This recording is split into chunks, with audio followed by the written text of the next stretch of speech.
In the quiet corners of suburbia, battles aren't always fought with fists, they're waged with bylaws, fines, and whispered threats. This is the story of Joe Parker, a man who asked for nothing but peace and got war when a simple backyard creek sparked a clash with a ruthless HOA. What followed was a storm no one saw coming, and in the end, it wasn't just land that needed reclaiming, it was dignity, justice, and a forgotten sense of community. Joe Parker was a man of few words and long days, a plumber by trade. He found peace not in silence, but in rhythm, the steady beat of a wrench turning, the murmur of a pipe clearing, the quiet gurgle of the creek behind his home. For 22 years, that narrow, winding stream was his retreat. It carved through his backyard like time itself, shaded by cottonwoods and lined with smooth river stones.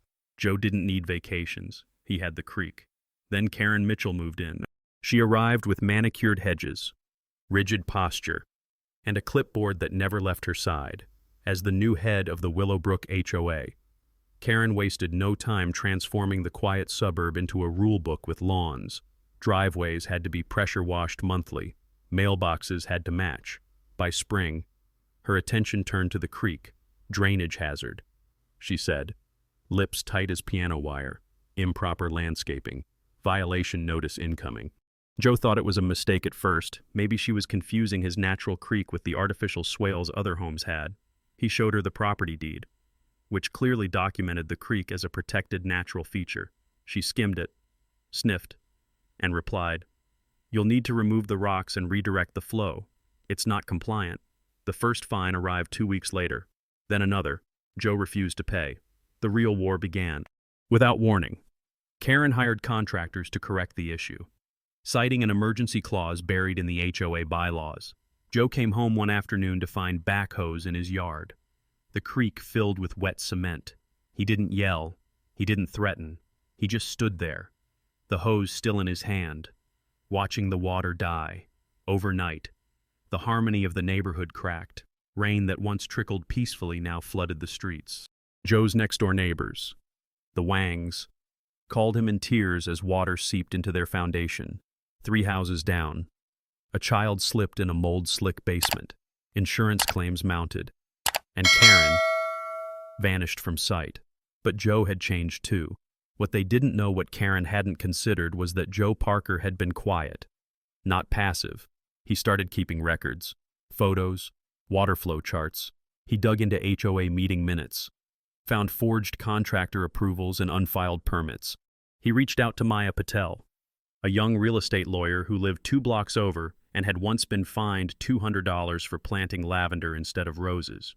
Together, they built a case. They got drone footage showing illegal dumping, interviewed a whistleblower contractor who admitted they'd been rushed to just cover it up. Then, Joe did the one thing no one expected. He published everything not in court, but on the Willowbrook Gossip Forum, where anonymous usernames came alive with fury. The community, once fractured by Karen's reign, erupted. An emergency town meeting followed. The HOA board tried to shut it down. They failed. City inspectors arrived. Citations flew. Karen, cornered, emerged from her home and finally spoke, not to apologize, but to shift blame. The city failed to maintain runoff systems, she snapped. "This wasn't my fault. I was protecting you people." But it was too late. A class action lawsuit formed, naming Karen and the HOA. As Maya navigated the legal maze, Joe stood at the center, not as a leader by choice, but by gravity. People looked to him now, not because he yelled the loudest, but because he had stood longest. The real twist came weeks later, in court. Karen's defense team revealed something no one saw coming. The creek had been marked as a utility easement 30 years ago. And technically, no home, including Joe's, should have had unrestricted control of it. The HOA had exploited this loophole. Joe felt the floor shift beneath him. Had he built his fight on shaky ground? But Maya, calm as ever, leaned in and whispered, "Look again." Turns out, the easement excluded the section behind Joe's home. His was the only lot with an exception, written in cursive on an original deed scanned from microfilm. It had belonged to the land's original owner, Joe's grandfather. The courtroom fell silent when that fact dropped. The judge, frowning at Karen, ruled in Joe's favor. The HOA board was disbanded. Karen faced civil penalties, and the HOA's assets were seized to pay restitution to the flooded homeowners. That summer, Joe didn't rebuild the creek alone. His neighbors showed up with shovels, stones, and saplings. They rerouted the flow by hand, laying native plants along the bank, letting the land breathe again.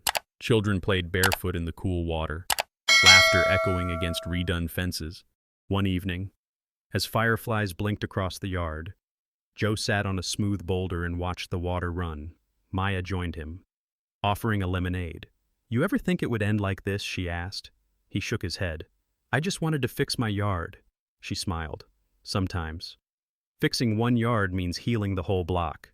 Joe never saw Karen again. Rumor had it she moved to a gated community across town. Some said she changed her name. Others said she tried to start another HOA and was immediately voted out. But none of that mattered. The creek flowed again. The neighborhood found its rhythm.